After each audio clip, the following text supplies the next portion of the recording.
কি বাচ্চা ছেলের মতো করছো? আরেকটু জোরে জোরে চাপ দাও। অনেক জোরে তো দিচ্ছি ম্যাডাম, আরও জোরে দিতে হবে? হ্যাঁ, আরও একটু জোরে জোরে চাপ দাও। আমি জোরে জোরে চাপ দিতে শুরু করলাম। রূপালী ম্যাডাম শান্তি ভোগ করে শব্দ করতে শুরু করলো। আহ! চাপাচাপির রহস্য মাথায় ঢুকছে না, তাই তো? দাঁড়ান তাহলে, আমি আপনাকে পুরো রহস্য বুঝিয়ে বলছি। গ্রামের বাড়ি থেকে ঢাকা এসেছি চাকরি করার জন্য। একজন কথা দিয়েছিল যেমন করে হোক চাকরিটা আমাকে পাইয়ে দিবে।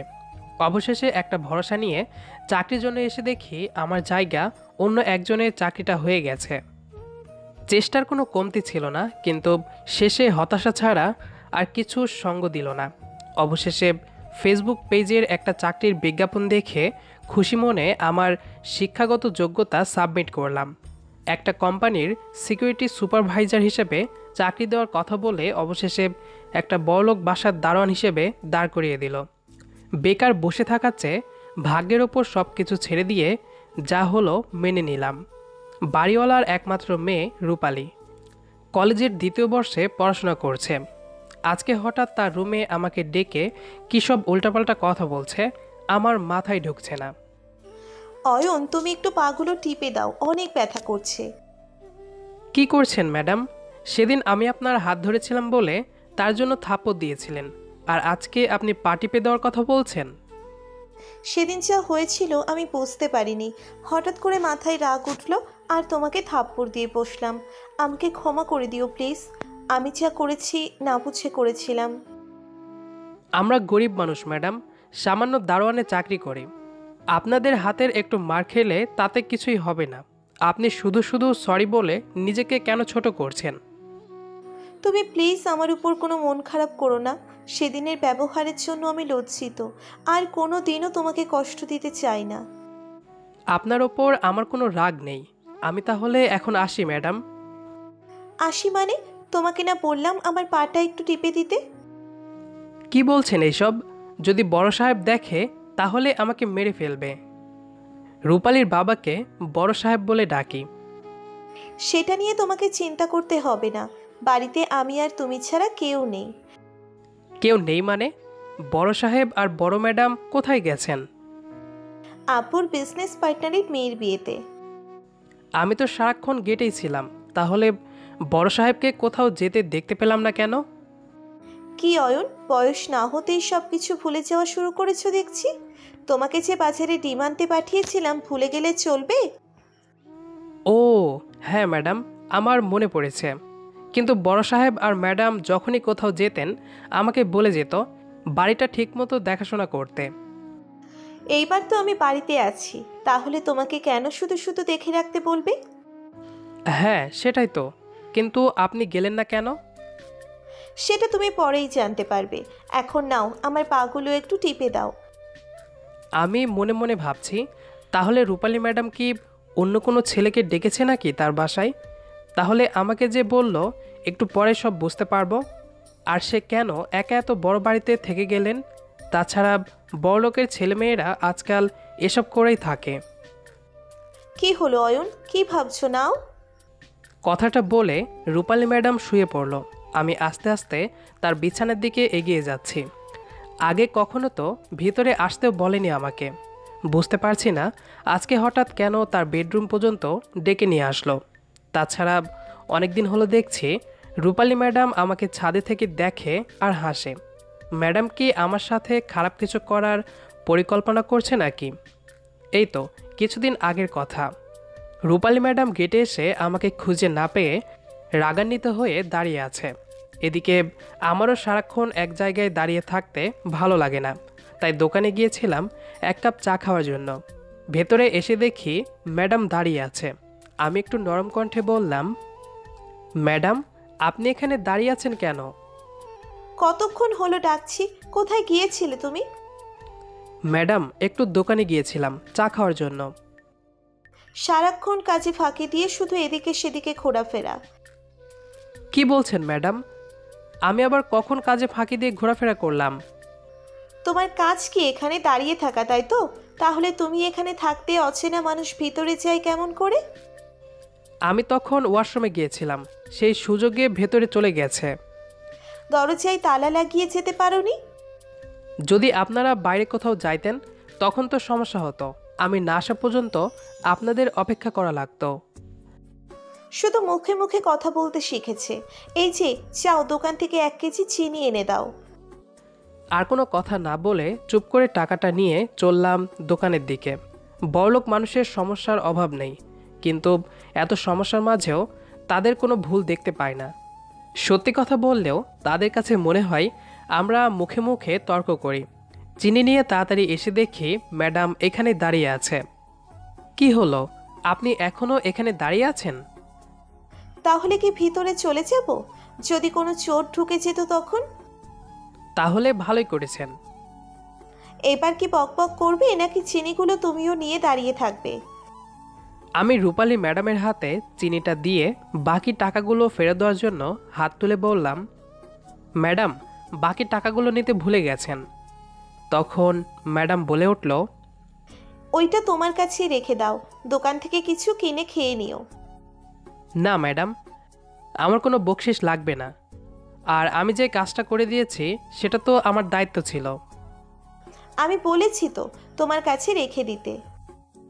কথাটা বলে রূপালী ম্যাডাম চলে যাওয়ার সময় আমি ভুল করে পেছন থেকে হাতটা ধরে ফেলেছিলাম। তখন ম্যাডাম হাত ধরার কারণে রেগে গিয়ে আমার গালে একটা থাপ্পড় দিয়ে বসলেন। তারপর রাগের মাথায় আমাকে বকাবকি করে চলে গেল। সেই থাপ্পড়ের কথা আজও ভুলতে পারেনি। আর আজকে আমাকে বলছে তার পা টিপে দেওয়ার জন্য। বিছানার পাশে যেতেই রূপালী ম্যাডাম বলল, কি হলো নাও? রূপালী ম্যাডামের কথা শুনে ভাবনা থেকে বেরিয়ে আসলাম। আমার হাতগুলো থরথর করে কাঁপছিল। এসব বড়লোক মেয়েদের মতিগতি বোঝা বড়ই কঠিন। যখন দরকার হবে তখন সব কিছু করতে পারবে, কিন্তু আবার প্রয়োজন শেষে সব কিছু তাদের বিরক্ত মনে হবে। আমি আস্তে আস্তে রূপালী ম্যাডামের পা দুটো চাপ দিতে শুরু করলাম। কি হলো, তুমি বিছানায় বসে নাও। ওইখানে দাঁড়িয়ে থেকে কি বাচ্চাদের মতো আস্তে আস্তে চাপ দিচ্ছ? না ম্যাডাম, আমি এভাবেই ঠিক আছি। অয়ন, আমি বসতে বলেছি কিন্তু। ম্যাডাম, আমার কাপড়ে অনেক ময়লা, এখানে বসলে বিছানার চাদর নষ্ট হয়ে যাবে। তোমার জুতোতে অনেক ময়লা লেগে আছে, তাহলে তো ঘরটাও নষ্ট হয়ে যাচ্ছে। বেশি কথা না বলে যা করতে বলেছি করো। গ্রাম থেকে শহরে আসা ছিল আমার সব থেকে বড় বোকামি। বাড়িতে বাবার সাথে কৃষি কাজ করাটাই ভালো ছিল, কিন্তু সেখানেও হাজারটা সমস্যা।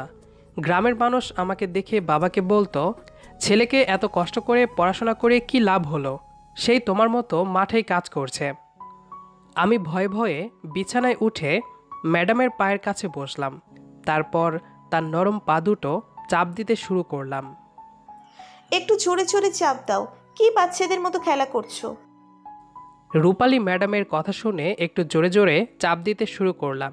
একটু পরে, আর একটু উপরের দিকে চাপ দাও। এখানে আর একটু উপরে। হাঁটুর দিকে যতই চাপ দিচ্ছি রূপালী ম্যাডাম আমাকে আরও ওপরে হাত দিতে বলছে। অবশেষে আমি বিরক্ত হয়ে বিছানা থেকে নেমে নিচে দাঁড়িয়ে রইলাম। রূপালী ম্যাডাম আমার দিকে অবাক দৃষ্টিতে তাকিয়ে জিজ্ঞেস করলো, কি হলো অয়ন, তুমি নেমে গেলে কেন? দেখুন ম্যাডাম, আপনি যেটা করছেন সেটা একদম ঠিক না। আমি আর আপনার কোনো কথা শুনতে পারবো না। রূপালী ম্যাডাম বিছানা থেকে নেমে আমার কাছে এসে দাঁড়ালো। ফর্সা গায়ে তার ওড়না ছিল না, বুকের তিল আমি স্পষ্ট দেখতে পারছি। চোখ দুটো নিচু করে কোনো কথা না বলে দাঁড়িয়ে আছি। ম্যাডাম আমাকে বলল, তুমি আমার কথা শুনবে না, তাই তো? দেখুন, আমি দারোয়ানে চাকরি করি, তাছাড়া আমি একজন ছেলে মানুষ হয়ে আপনার শরীরে হাত দিতে পারি না, পাপ হবে। আমি জানি তুমি একজন সৎ চরিত্রের ছেলে, তাছাড়া অনেক দিন হলো তোমাকে একটা কথা বলবো বলবো করে আর বলা হয়নি। কি এমন কথা যে আমাকে বলার সুযোগ পাননি আপনি? আমি তোমাকে ভালোবাসি অয়ন। আপনার মাথায় কোনো সমস্যা হয়েছে তাই এসব উল্টাপাল্টা কথা বলছেন। না অয়ন, আমি একদম সুস্থ মাথায় ভেবে চিনতে বলছি। আমি তোমাকে সত্যি অনেক ভালোবাসি। আপনি আমার মতো একজন দারোয়ানকে ভালোবাসতে যাবেন কোন দুঃখে? তাছাড়া আপনি বড়লোকের একমাত্র মেয়ে, আর আমি সামান্য একজন দারোয়ান। আমি জানি তুমি একজন গরিব বাবার ছেলে, কিন্তু পৃথিবীতে সব মেয়েরা চায় তার স্বামী একজন সৎ চরিত্রের ভালো মানুষ যেন হয়। তাহলে আমি কেন চাইতে পারি না? হ্যাঁ, চাইতে পারে, কিন্তু ভুল মানুষকে আপনি পছন্দ করেছেন। আমার পক্ষে আপনার সাথে সম্পর্ক করা সম্ভব না। প্লিজ, এইসব বলে আমাকে আর বিরক্ত করবেন না। কথাগুলো বলে আমি রূপালী ম্যাডামের রুম থেকে চলে আসলাম। আমার থাকার জন্য গেটের পাশে একটা ঘর করে দেওয়া ছিল। পিছন থেকে রূপালী ম্যাডাম নরম কণ্ঠে কয়েকবার ডাক দিল, কিন্তু আমার কোনো সাড়া পায়নি। গেটের কাছে এসে ভাবছি রূপালী ম্যাডামের কথা। তাহলে হয়তো আজকে আমাকে তার মনের কথা বলার জন্য বড় সাহেবের সাথে যায়নি। কিন্তু রূপালী ম্যাডামের মা বাবা কোনোদিন তার ভালোবাসার কথা মেনে নেবে না। আর যদি জানতে পারে আমি তার মেয়ের সাথে সম্পর্ক করেছি, তাহলে সব দোষ আমার কাঁধে আসবে। তখন হয়তো আমার কপালে দুঃখ ছাড়া আর কিছুই থাকবে না। পরের দিন সকালে গেটের পাশে বসে ঘুমিয়ে পড়েছি। হঠাৎ গাড়ির শব্দে চোখ খুলে দেখি বাইরে বড় সাহেবের গাড়ি দাঁড়িয়ে আছে। গেটটা খুলে দিতেই গাড়ি ভেতরে প্রবেশ করলো। আমি গাড়ির দরজাটা খুলে দিলাম। বড় সাহেব আর বড় ম্যাডাম বের হয়ে আসলো। সালাম দিয়ে জিজ্ঞেস করলাম, সাহেব, কোথায় গিয়েছিলেন আপনারা? আমার বিজনেস পার্টনারের মেয়ের বিয়ে ছিল, সেখানে আমি আর তোমার ম্যাডাম গিয়েছিলাম। রূপালী বলল তুমি নাকি ডিম আনতে গিয়েছো, তাই বলা হয়নি। বাড়ির সব কিছু ঠিক আছে তো? জি সাহেব, সব কিছু ঠিক আছে। রূপালী মামনি ঘুম থেকে উঠেছে নাকি? সেটা তো জানি না সাহেব। বাড়িওয়ালা আর ম্যাডাম ভেতরে চলে গেলেন। হঠাৎ উচ্চস্বরে আমি ডাক শুনে ভয় পেয়ে গেলাম। তারপর ভিতরে যেতেই দেখতে পেলাম বড় সাহেব রূপালী ম্যাডামের রুমে দাঁড়িয়ে আছে। সব জিনিসগুলো এলোমেলোভাবে পড়ে আছে দেখে আরও ভয় বেড়ে গেল। বড় সাহেব রেগে আমাকে বললেন, কি ব্যাপার, বাসায় কি হয়েছিল? সব কিছু এলোমেলো কেন? আমি তো কিছু জানি না। কি হয়েছিল সেটা তো রূপালী ম্যাডাম বলতে পারবে। কি হয়েছে মা? এই সব কিছু এলোমেলো হয়ে আছে কেন? আব্বু, আমি একটা ছেলেকে ভালোবাসি। আজকে তাকে ভালোবাসার কথা বলেছি, কিন্তু সে আমার ভালোবাসা অস্বীকার করেছে। তাই রেগে আমি এইসব করেছি। ছেলেটা কে মা? আমাকে বলো, আমি গিয়ে তাকে বুঝিয়ে বলবো। দরকার হলে তাকে কিনে নিয়ে আসবো। বড় সাহেব জিজ্ঞেস করায় আমার বুকটা কেঁপে উঠল। ভয়ে শরীরে ঘাম ঝরতে শুরু করেছে। রূপালী ম্যাডাম আমার দিকে তাকিয়ে বলল, আমার এখন অনেক ঘুম পাচ্ছে, পরে বলবো কেমন? আচ্ছা, তাহলে তুমি ঘুমিয়ে পড়ো কেমন?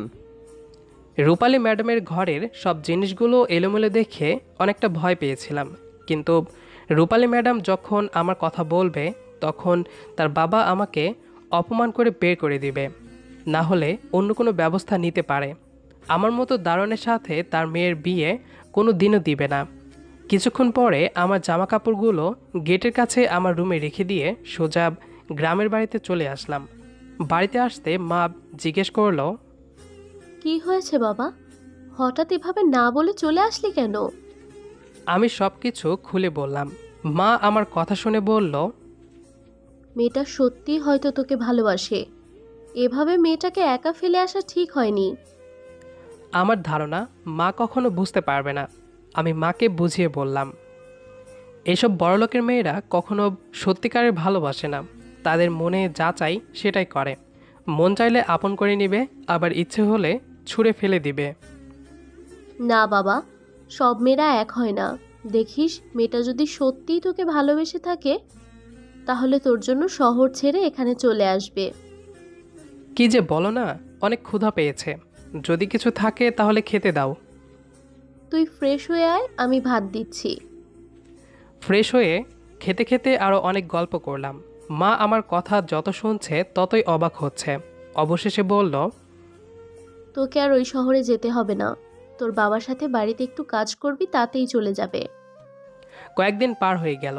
পুরনো কিছু বন্ধুদের সাথে দেখা করে বাড়িতে এসে দেখি বাইরে একটা দামি গাড়ি দাঁড়িয়ে আছে। চিনতে একটু ভুল হলো না, এই গাড়িটা কার হতে পারে। কিন্তু রূপালী এসেছে নাকি তার বাবা এসেছে বুঝতে পারছি না। এক পা দুই পা করে ভেতরে পা ফেলে দেখতে পেলাম রূপালীর মা বাবা আমার মা বাবার সাথে হেসে হেসে কথা বলছে, আর রূপালী আমার মায়ের পাশে বসে আছে। আমাকে দেখে রূপালীর বাবা বলল, এই তো অয়ন এসে গেছে। কি বাবা, এভাবে কেউ না বলে চলে আসে নাকি? তুমি আসার পর থেকে রূপালী না খেয়ে আছে, বলছে যতক্ষণ তোমাকে না দেখবে এক ফোঁটা পানিও খাবে না। আসলে বড় সাহেব। একদম সাহেব বলবে না। তোমাদের বাড়িতে এসেছি তোমাকে নিয়ে দারোয়ানের চাকরি দেওয়ার জন্য নাকি? আমার মেয়েকে এখানে রেখে যেতে এসেছি। কিন্তু আর কোনো কিন্তু না বাবা, মেয়েটা সত্যিই তোকে ভালোবাসে।